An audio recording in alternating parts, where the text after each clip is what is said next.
So let's now move on towards the next topic of this week, which is supernode analysis. Supernode analysis is basically a special case of nodal analysis, as we have already seen that uh, the voltage sources in nodal analysis can be present in two manners. The first scenario is when a voltage source is present between a reference node and a non-reference node. So that makes the nodal voltage is equal to the source voltage, right? And the second scenario is when a voltage source is present between two non-reference nodes. And in that case, as you all know, that an independent voltage source cannot we cannot calculate the current of an independent voltage source. Why? Because its current cannot be determined, since ideally we say that it can supply infinite amount of current, keeping the voltage constant. So it is not possible to determine the current through a voltage source, an independent voltage source, and we know that nodal analysis is based on KCL, which requires the current through each branch. So we need to analyze these circuits or solve these circuits by a different method, which is called supernode analysis. Okay, so what is supernode analysis? That if a voltage source is present between the two non-reference nodes, then it is solved by short circuiting the voltage source and then following the same procedure for nodal analysis. That means what you need to do, you need to negate the impact of the voltage source, and when you are nullifying the impact of the voltage source, you need to replace it with a short circuit which has zero voltage, right? But now when you are solving the system of linear equations, there will be a few equations short, right? So how do you overcome this shortage of equations? You apply KVL, that is Kirchhoff's voltage law, to the loop containing the voltage source, right? So the resulting system equations are lesser than a number of variables. So KVL is applied to the loop involving the voltage source or sources in order to obtain a unique solution, right? So this will further become clear when we will solve the numericals. So let's move on to a numerical example of supernode analysis. We will do two of them. So let's move on to the first one, and there your concepts will further clarify.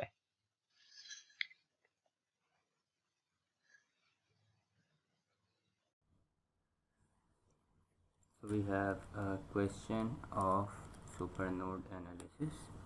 The question is again the same.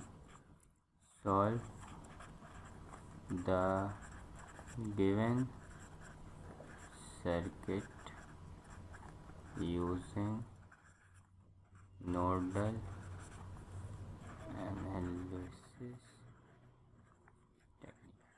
Now do remember that it is not always necessary that you are always mentioned in the question that you have to apply supernode analysis. Even if the nodal analysis is mentioned and there is a voltage source between two non-reference nodes, then by default supernode analysis will be applied. It is not necessary that it should be mentioned here that solve this question using supernode analysis, right? So let me draw the circuit first.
So this is our question, right?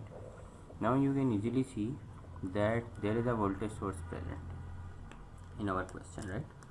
The first step will be same. We will identify nodes in the system, and this will be node number 1, right?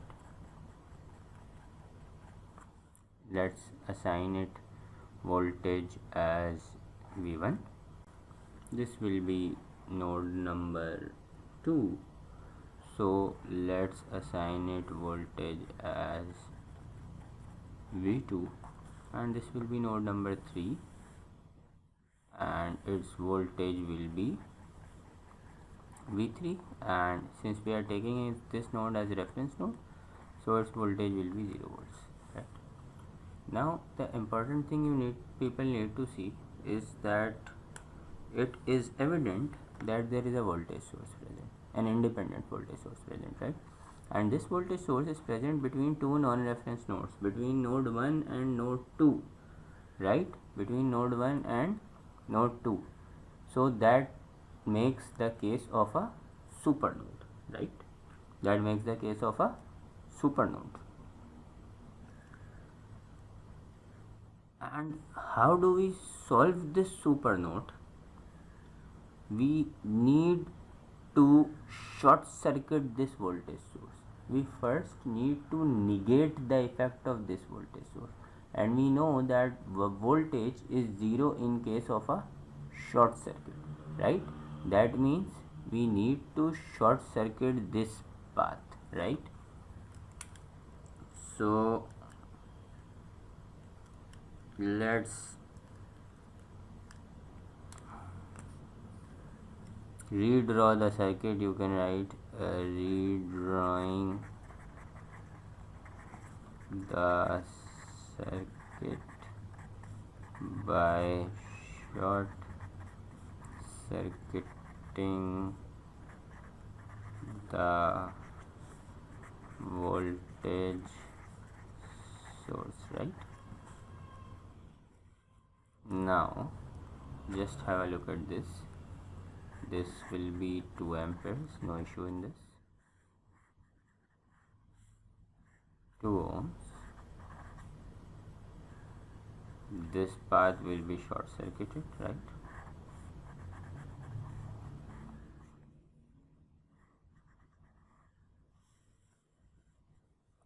Four ohms and 7 amperes. Your circuit will look like this.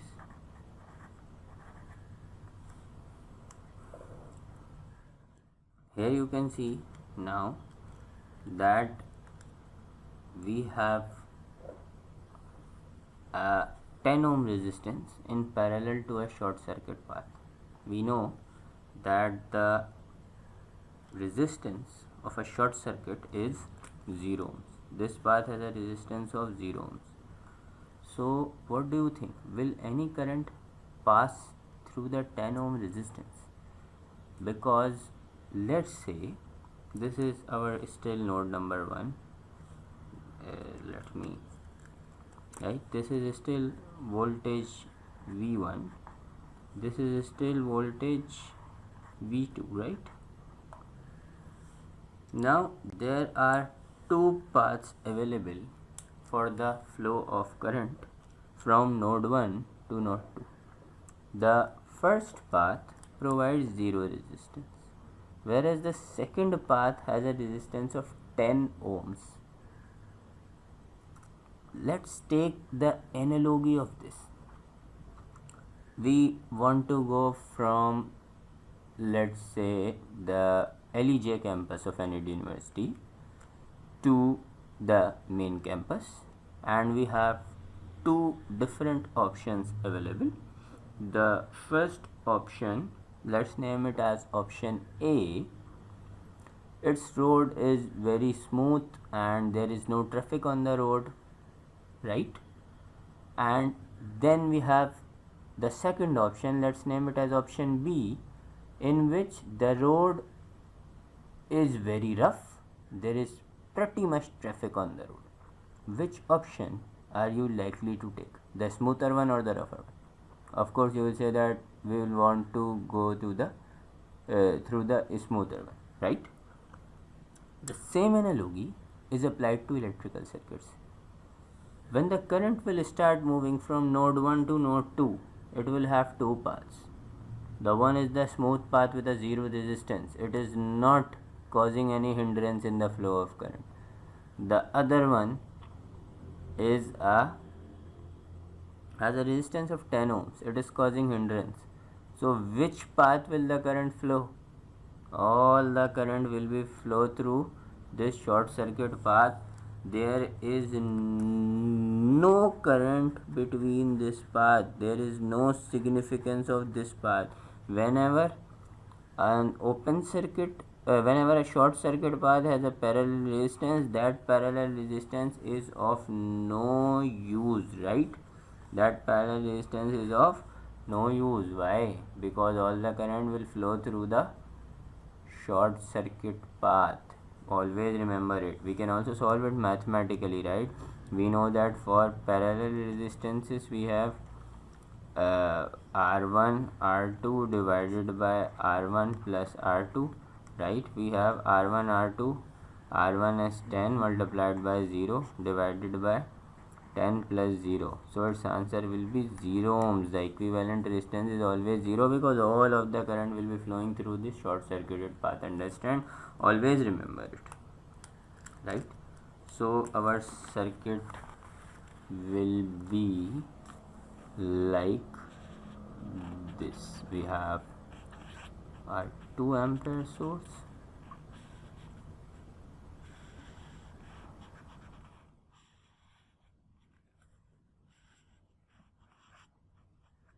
a 7 ampere source, a 2 ohm resistance and a 4 ohm resistance.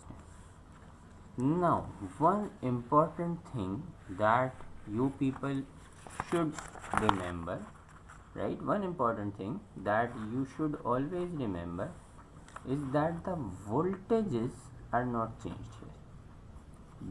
Although it has become a single node, but in practical aspect there is a voltage source present between these nodes, right? Which means that the voltage will still be different, and that is why we call this node a supernode. Why? Because as you people can see, this is a single node having multiple voltages. There can be 3 voltages also.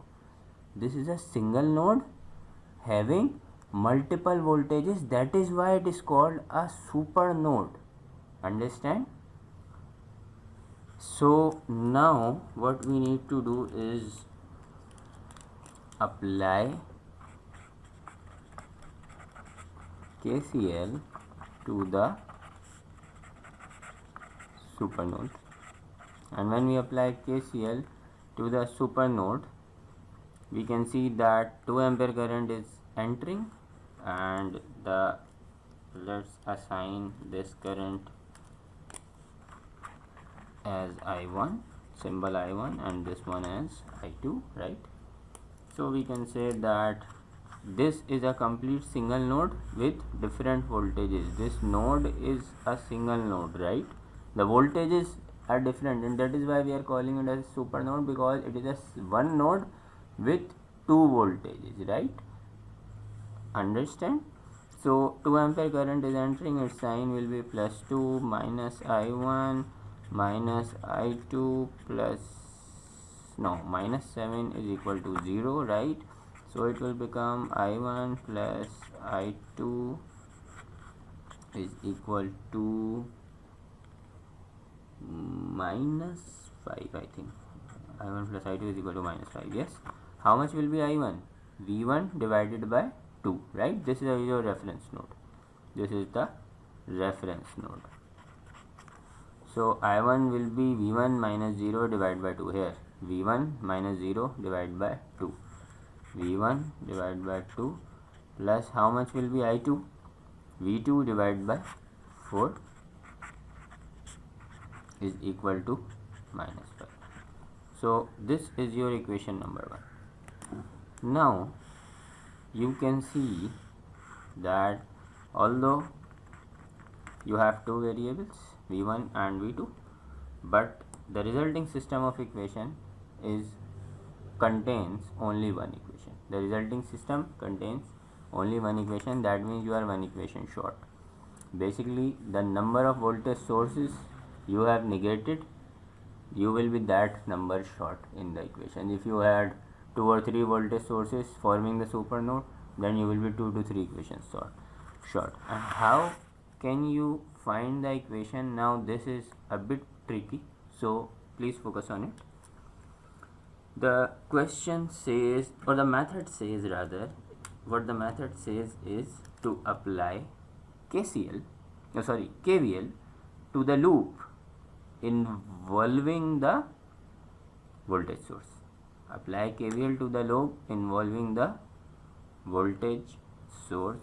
Let's apply KVL to this loop. What is a loop? It is a closed path. We will be starting from this point and we will be ending at the same point, right? Now let's see that. Let me change the color of pen.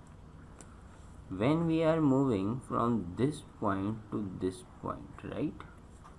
When we are moving from this point to this point, what is the voltage?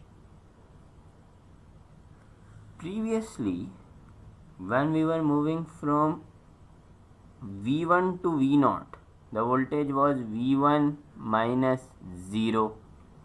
When we are moving in the opposite direction from V reference to V1, that means the voltage will be V3 minus V1, right? V3 minus V1.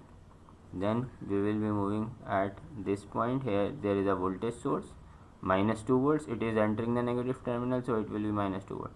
And again you are moving downwards, which means V2 minus V3.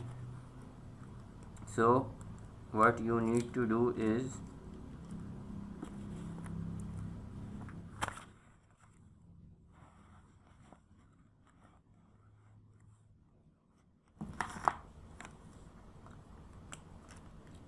apply KVL to loop 1. It will be V3 minus V1 minus 2 plus V2 minus V3 is equal to 0, or simply V3 minus V1 will be minus V1 plus V2 minus V3 will be plus V2 is equal to 2, and we can regard it as equation number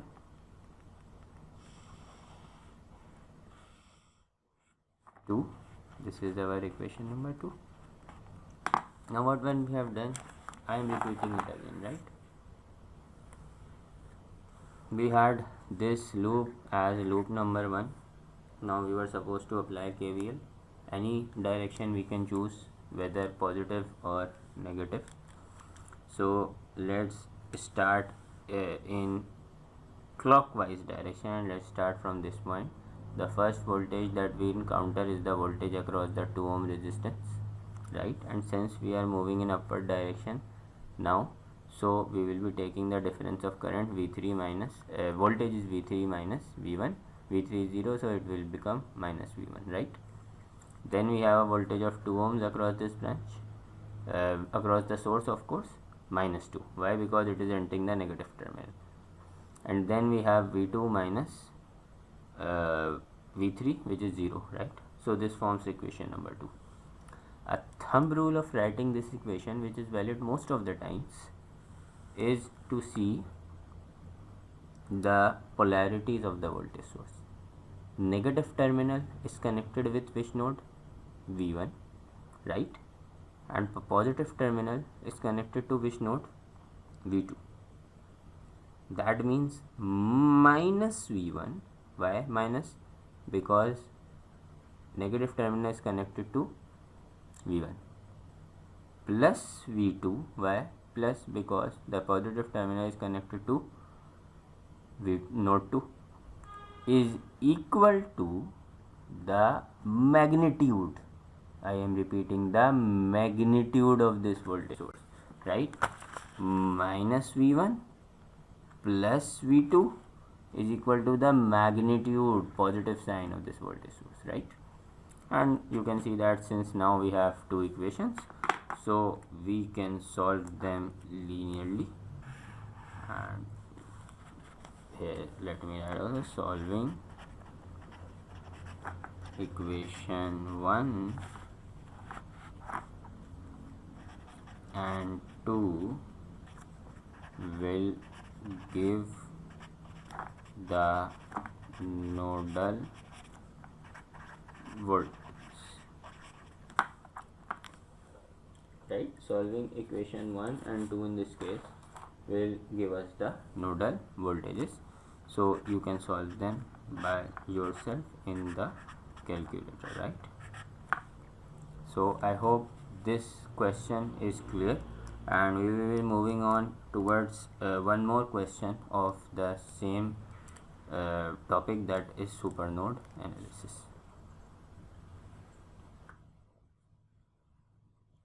So let's move on to another question, and this will be the last question of this week. Question, the statement is again find the nodal voltages for the given circuit, right? And let me draw the circuit.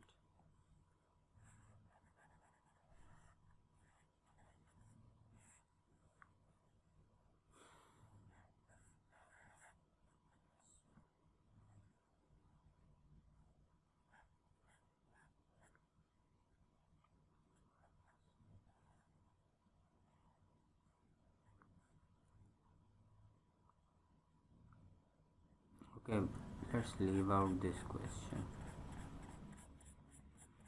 Let's do a comparatively easier one, and then we can move on to this one perhaps in the live lecture, or you can do it afterwards. 4 ohms, 3 ohms,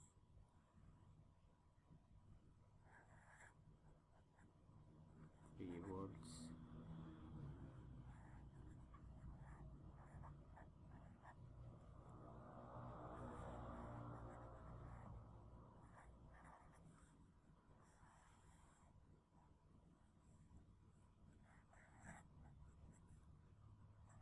7 volts, right? So this is the question, and here you can see that again we have two voltage sources, but that does not necessarily means that we will need to short both of them.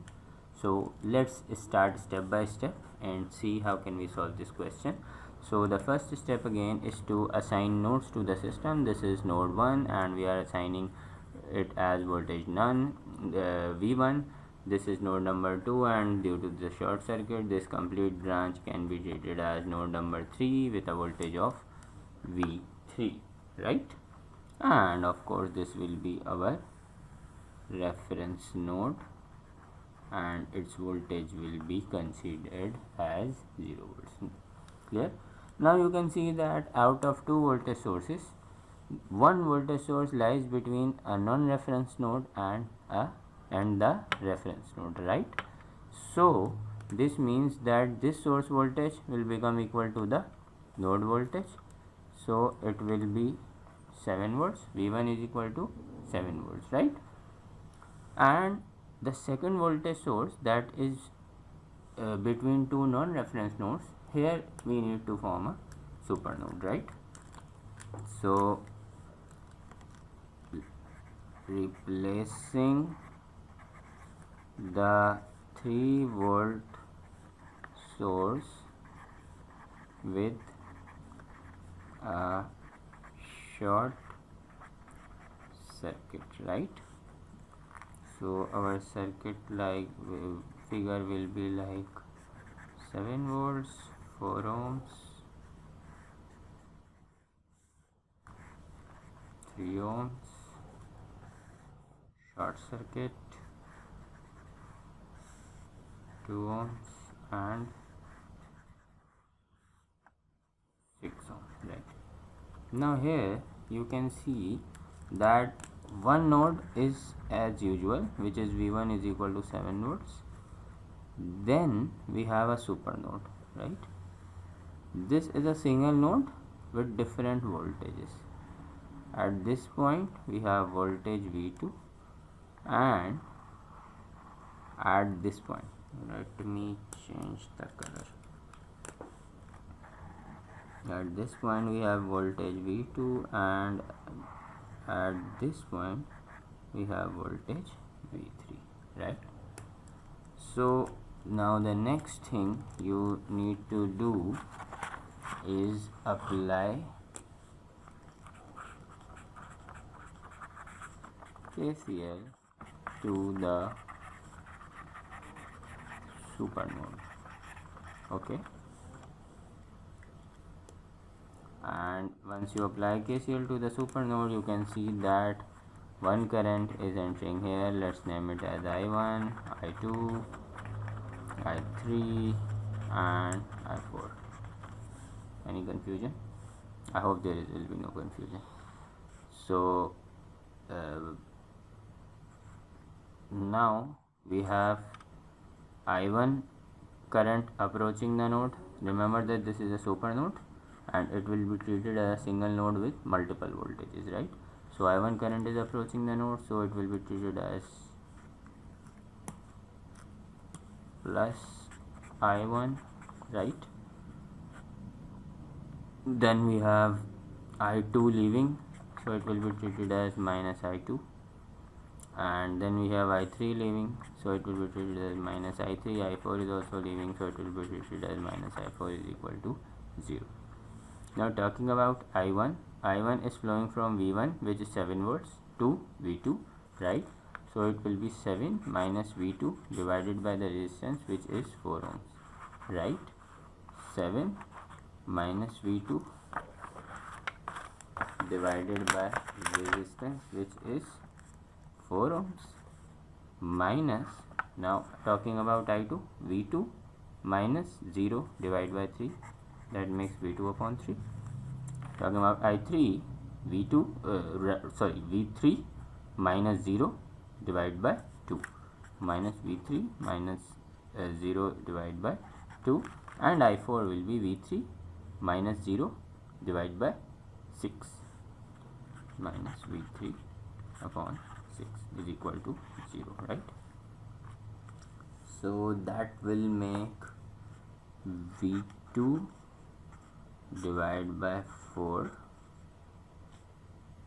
plus V2 divided by 3 plus V3 divided by 2 plus V3 divided by 6 is equal to 7 by 4. Basically I have multiplied this complete side by minus, so, or you can say that I have rearranged the terms, right?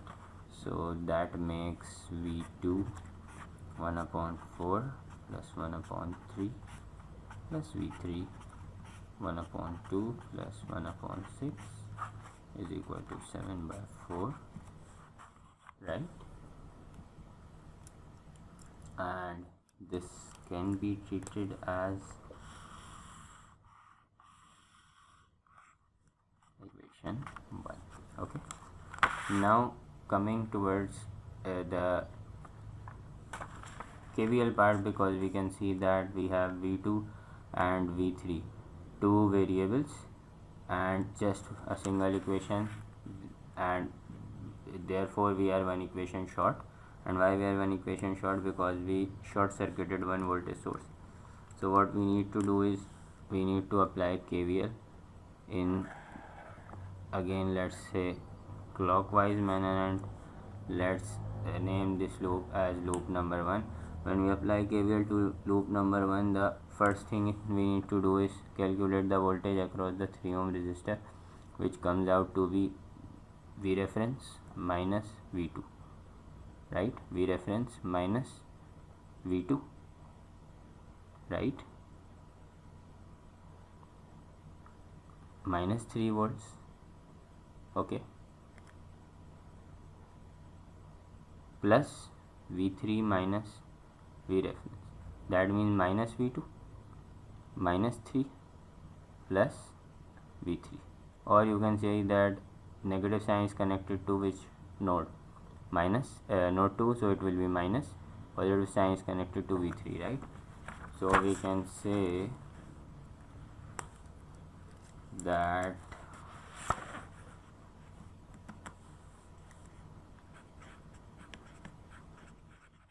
applying KVL to loop 1, right, applying KVL to loop number 1, it gives us minus V2 plus V3 is equal to 3, right? And this is our equation number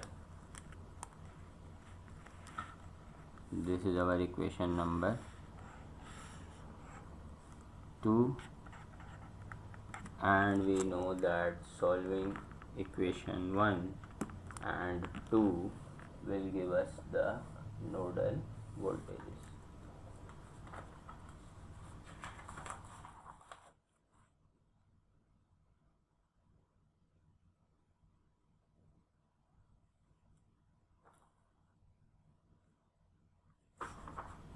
So we know that solving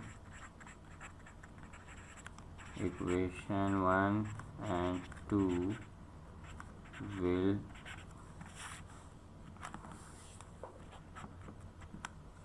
result in nodal voltages, and these you can solve by yourself, right? So I hope that this topic of supernode is also clear to you. And a quick overview of this week. In this week we learned what is the objective of circuit analysis techniques. Then we moved on towards the first circuit analysis technique, which was nodal analysis. We learned what are the steps involved in nodal analysis and how do we treat voltage sources in nodal analysis, and a specific case of voltage sources in nodal analysis is the supernode analysis. We solved examples of both the cases. So I hope that this topic is clear to you. If you have any confusion, feel free to ask it in the live lecture or in the comment section or through email. And in the next lecture we will be moving on towards the next circuit analysis technique, which is called mesh analysis, which is based on KVL. Basically, as nodal analysis is based on KCL, the mesh analysis is based on KVL. So we will look at mesh analysis in detail in the upcoming lectures, inshallah, right? So till then, it's goodbye, and it's over. The lecture is over for the week, and it's goodbye to you all.